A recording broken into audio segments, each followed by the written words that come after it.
Welcome to This Explainer. Today we're unpacking a story that is honestly as heartbreaking as it is profoundly inspiring. We're looking at the true anatomy of resilience through a story called The Last Bench Boy Who Changed the World. So I want you to just picture a classroom for a second. You know, a room buzzing with the chaotic energy of hundreds of students laughing, swapping stories, just being kids. But right in the middle of all that noise, there's one boy who walks in dead silent. His name is Arav. And every single day, without fail, he makes his way to the absolute back of the room. He was the kid everyone laughed at. But as you're going to see, his journey is a literal masterclass in taking humiliation and turning it into unimaginable fuel. Have you ever felt completely invisible? Or actually worse, highly visible but only as a target for mockery? Because that was Arav's daily reality. He sat on that last bench not because he wanted to, but because absolutely no one would sit beside him. The source material paints a super vivid, honestly tough picture of his struggles. He carried around this old, torn bag, his school uniform was faded, his shoes literally had holes in them. And come lunchtime, his lunchbox was almost always empty. And kids, well, kids can be relentlessly cruel. They'd whisper things like, "Look, the beggar has come," or they tell each other, "Don't sit near him, he smells poor." You can imagine how every single one of those insults must have felt like a heavy stone dropping right onto his chest. But how do you think Arav reacted to those stones? He never argued back, he just smiled. And the only reason he could do that was because of this incredibly powerful piece of wisdom from his mother. She told him, "People can insult your clothes, but never let them insult your character." Now, what's really interesting here is how those words didn't just comfort him. They became his absolute emotional armor. They let him totally separate his own inherent worth from his current, really difficult circumstances. Sure, he was poor in material things, but because of his mom, he was incredibly rich in character. Section 1. The Hidden Battle and the Promise.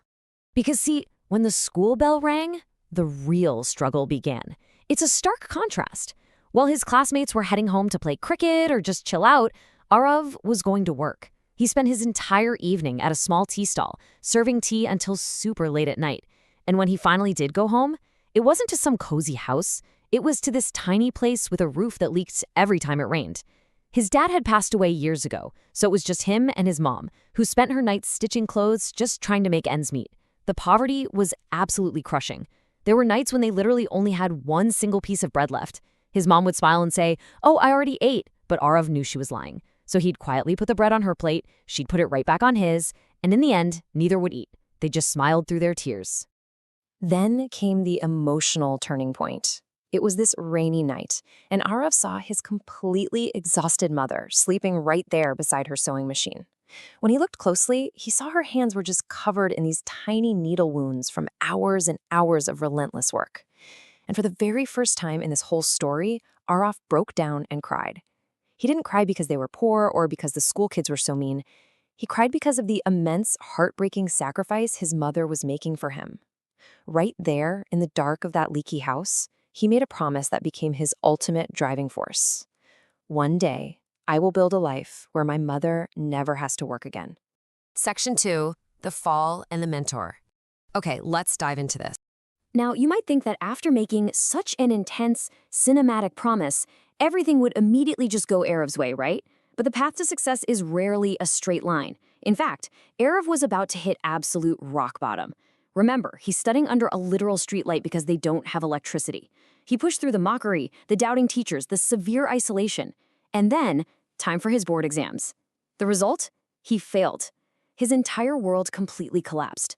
The same classmates who laughed at his clothes were now laughing even louder at his failure. "See, we knew he couldn't do it," they'd taunt. The crushing weight of that was just too much. For 3 full days, Arav didn't open a single book. The boy with the unbreakable armor was finally ready to throw in the towel and give it on everything. I want you to ask yourself right now, do you ever feel like your hard work just isn't showing results yet? Have you ever hit a wall so hard you just wanted to stop trying completely? Because that is exactly where Arav was. But on the 4th day of this deep despair, an elderly librarian found him sitting all alone crying. And when Arav confessed that he had failed, this old man didn't just offer up some empty cliché platitudes. Instead, he smiled, and he pointed toward a bamboo plant growing right outside.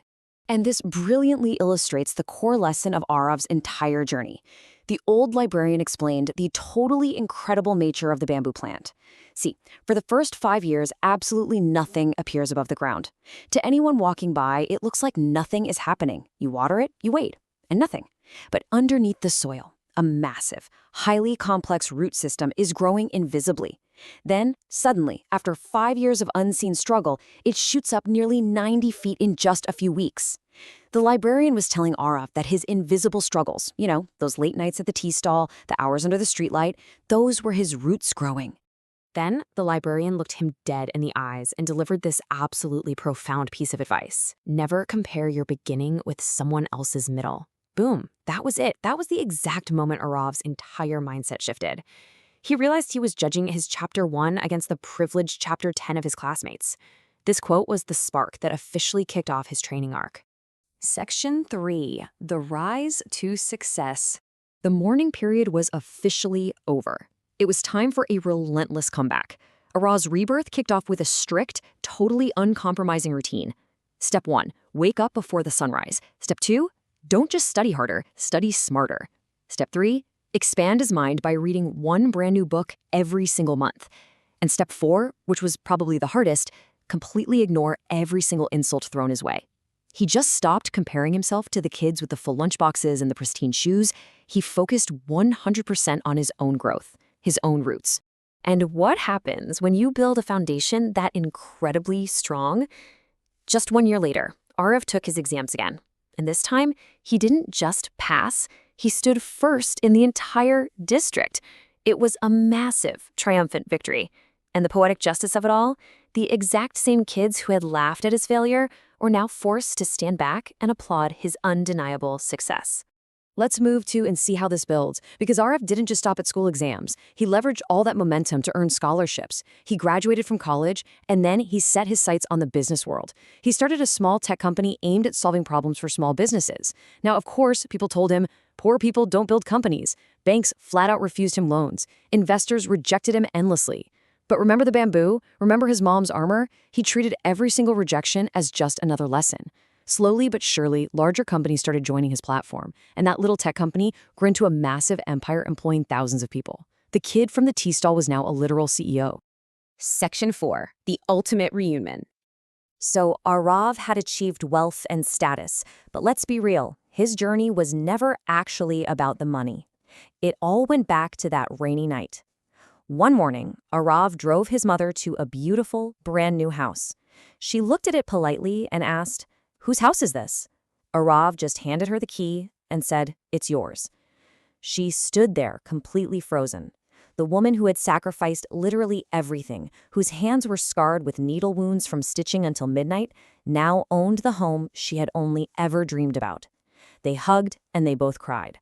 But as the source material beautifully notes, they didn't cry because they had become rich. They cried because they had never, ever stopped believing in each other. He had kept his promise.